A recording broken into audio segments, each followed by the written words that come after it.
नमस्ते, प्रणाम। कैसे आप सब? उम्मीद है आशा है अच्छे होंगे।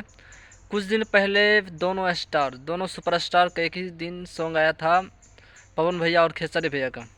आप लोग सुने होंगे। एक का नाम है घाव दे देबे और एक का नाम है दर्दिया। हालांकि दोनों सॉन्ग जो है पोस्टर 2 दिन पहले किसी का लॉन्च हुआ था और किसी का एक दिन पहले, यानी कि जिस दिन रिलीज होगा सॉन्ग उससे एक दिन पहले। लेकिन दोनों सॉन्ग में से कोई भी सॉन्ग ट्रेंडिंग में गेबन किया, ट्रेंडिंग में नहीं गया। अभी भी चल रहा है लेकिन ट्रेंडिंग में अभी भी नहीं है। और खेसार लाल का एक नया सॉन्ग आया है जिसका नाम है हसीना। आप लोग सुने होंगे।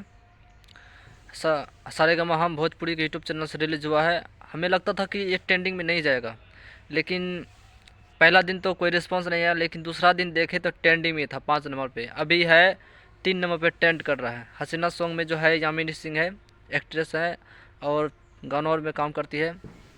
और अनुपमा यादव को आप लोग जानते होंगे, काफ़ी अच्छा सिंगर है। पवन भैया के साथ भी काम कर चुकी है और अभी खेसार लाल के संग नज़र आई है हसीना में, खेसारी भैया और अनुपमा यादव। आप लोग को हसीना सॉन्ग कैसा लगा कमेंट करके ज़रूर बताएं। यदि चैनल पर नहीं तो चैनल को सब्सक्राइब कर दे, बेल आइकन को प्रेस करना ना भूलें।